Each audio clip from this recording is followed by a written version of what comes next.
Howdy folks, hope you're all having a good one, and welcome back to World of Tanks with the Mighty Jingles. Today I'd like to introduce Hawkeye 752 in the British Tier 8 allegedly heavy tank, the Caernarvon. He's top tier in this Tier 8 standard battle encounter mode here on the Redshire map. The Caernarvon's one of those tanks that, I'm not saying it's bad, far from it. It's actually considered pretty good, and for several very good reasons, but it is by no means easy to play. This isn't like one of those idiot-proof Russian heavies. Lots of armour, big gun, just rolls out, goes derp and does some damage. The Caernarvon takes some getting used to, because it is radically different from its predecessors, particularly the Black Prince at Tier 7. The Black Prince actually has good armour, everywhere, but it's more or less immobile. When you make it to Tier 8 and you unlock the Caernarvon, the mobility is very good. I mean, you start off with the Rolls-Royce Meteor, that's the top engine on the Black Prince, and things only get better from there. And the good thing about the engine selections on the Caernarvon is they all weigh exactly the same, they just get more power. So the mobility on this thing is a very welcome upgrade over the Black Prince at Tier 7 and the Churchills prior to that. This thing can actually shift. I mean, it's no Hellcat, but it can move.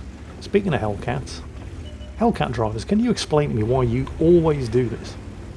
I mean, just because you can do 60 kilometers per hour doesn't mean you have to. This Hellcat is, well, he's now stuck. He can't get out of there. And if he pokes out to try to take a shot, he's going to get slapped. Just Hellcat drivers doing Hellcat things, I guess. Anyway, the Caernarvon. So, vastly more mobile than the tanks that preceded it. The thing is, it gets that mobility not just by having access to more powerful engines, actually significantly more powerful engines, but it also doesn't have the armour of the Black Prince and the Churchills. If you give this tank's side to anybody, you're dead. If you give this tank's lower glacis to anybody, you're dead. But what it does have, which is why I say the armour on this thing isn't bad, it's just situational, is an extremely tough gun mantlet, and a very highly sloped upper turret. This is essentially a Centurion turret, backed up by a rapid-firing 32-pounder gun, which has reasonable penetration, 220mm, and while it doesn't have huge alpha damage, 280 average damage per shot, the rate of fire of slightly less than one shot every 6 seconds is excellent. And get this thing into a hull-down position, exactly like this, and it will absolutely carve up any opposition in front of it. Doesn't mean you're immune to damage, of course. He just took a penetration there from a VK3601H, firing gold, because of course it was. And of course, if you get this thing into a battle where it is not top tier, the Caernarvon really, I mean, despite the extremely tough gun mantlet, it does not do well in Tier 10 battles, but, well, that's true of basically every Tier 8 heavy tank in the game, so the Caernarvon isn't special under those circumstances. Oh look, the Hellcat's dead. Oh, who saw that one coming? Yeah, we did. The thing is, he's still in a very good position. He doesn't have a huge amount of ground cover in front of him, but he's got enough to be able to continue to remain hull down. And thanks to the 3 tank destroyers behind him, including one Hellcat who was in no rush to suicide at the start of the battle, plus the Dirty Bertie artillery, none of these enemy tanks are in any particular rush to come out and fight him one-on-one. I'll say this much for the dead Hellcat: he did at least, thanks to being as close into those rocks as he was proximity spotting all of those enemy tanks. Which meant that, well, Hawkeye didn't have to guess which side of the rocks they were coming around. I mean, he would have still been able to see them, but only after they poked out. The presence of the friendly Hellcat, well, he didn't have to guess, because it was proximity spotting all of them. Not just for Hawkeye, of course, but also for the tank destroyers and the artillery behind him. That's 2 enemy Tier 8 heavies taken care of so far, and while the Tiger does have a very good reload, so does the Caernarvon's 32-pounder. That's his 3rd kill. He's done 3,200 damage, 742 spotting damage, and his kind of bad armour, but used effectively, has blocked 1,500. He's down to half health, of course. He's even got 742 spotting damage. And he's, you know what, good guy here. He's just acknowledging the contribution as he farms some damage on the AFK AMX M4 over there. Acknowledging the contribution that the suicidal Hellcat at the start did actually provide. As I said, he was proximity spotting all of the enemy tanks, which made life a hell of a lot easier for Hawkeye here. Even if that Hellcat didn't actually do any direct damage of his own, he probably did well for spotting damage. Speaking of which, artillery just fired. 187 damage there from the enemy Hummel. Hawkeye's going to finish off this AMX M4 because kills are kills, and also that guy is spotting him as he moves across the open ground here. He should have now gone undetected. I mean, it's unlikely, unless the artillery spots him himself, that he's going to take any further fire as he advances around this flank. Things have not been going quite so well elsewhere on the map. The team have just suffered their 6th casualty. Hawkeye definitely going artillery hunting. He's just switched to high explosive ammunition. And while the team do have a vehicle in the cap circle, pretty much all of the team's casualties, with the exception of the Hellcat, were inflicted over on the western end of the map. And yeah, the MT-25, who was in the cap circle, just got himself killed. Now the enemy team are in the cap circle. And pretty much the only other thing still alive over there is an IS, and he's more or less surrounded. So yeah, this isn't good. On the other hand, this is good. He's found the Hummel. Artillery kills are best kills. Switching back to the armour piercing, just in time to slap one into the side of the turret, the KV-85 over there. Oh, it missed. Oh, that's actually kind of unusual. This is a very accurate gun. Yeah, that one didn't miss.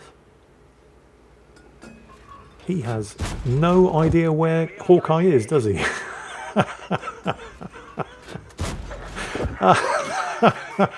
Oh, he sees him now. The KV-85 is like, screw this, I was on full health a minute ago. That's the thing, I mean, this is by no means a high alpha damage gun. It's kind of like the British tank. Oh, hang on a second, there's a potential kill here. It's going to need a good damage roll though. Or somebody else hit him first. Oh, no, that's, yep. He is now out of armour-piercing ammunition. He's only got 4 rounds of high explosive left. That was his top gun, by the way. So he's switching to the APCR. This is the gold ammo. I think this has about 252mm of penetration, which frankly is overkill for a tier 8 battle, but he's used all of his regular armour-piercing. He's definitely going to take care of this KV-85 before he advances on the enemy tanks over there on the far western map border, because, well, he only has 478 health left. And the armour on this thing is situational. It's only good in a hold down position from the front. Give anybody the side, you're dead. Give anybody the rear, you're dead. Give anybody the lower glacis, you're dead. Where did the K... Oh, he's spotted. Back up, back up, back up. Took the hit. Well, that was an extremely unwelcome surprise. The T-34 2G fake tank, not the KV-85. Where did the KV-85 go? Well, one more hit from that thing. Actually, one more hit from anything and Hawkeye is dead. Oh, there's the KV-85. Gotcha. Vastly superior aiming time to, well, anything Russian as well. The stock gun on the Caernarvon's a 17-pounder, and while it's not a very good gun, I mean, it's a great gun on a tier 6, it's an okay gun on a tier 7, it's a pretty bad gun on a tier 8, but it does have a sub 2-second aiming time. The 32-pounder, which has something like 50mm more penetration with standard ammunition, almost double the damage per shot. But it still has a very good 2.3 second aiming time. It's certainly better than anything on a KV-85. He's definitely not going to want to push over this ridge knowing that the T-34-2G FT is there. But he needs it dead before he can make a move, and nobody's coming up here to spot it for him, so he's going to have to do this the old-fashioned way, paying very careful attention to the 6th. There it is. Going to see if he can troll him into taking the shot. There it is. Right. Okay, he's not going to get the follow-up shot before the enemy TD makes it back into cover, but he's got Bert the Avenger behind him, and he stayed spotted long enough that he knew he could cross the open ground here and hopefully get himself into a hold down position and take care of this guy without taking any further damage. Where did he go? Sixth Sense didn't go off. Oh, Hawkeye's going to be sweating bullets here, because it's going to take more than one. Oh, there he is, spotted by Dirty Bertie for number 30, the FV304 back there. He's probably only going to get one shot, and it was a good one, but it wasn't quite enough. He's going to chase him down though. I mean, this is the last enemy tank left alive, and it's likely that the FE304 can actually take care of itself, but just in case he can't... Oh, and it's the other Hellcat. The one who didn't charge forward and suicide into the rocks at the beginning, who gets the kill. So sadly, no Radley Walters medal there for the 8th kill. He's just going to have to settle for Ace Tanker and pretty much every other medal, including the Top Gun and the High Caliber. 6,600 damage done. That's more or less exactly the same amount of damage as the next 5 members of the team combined.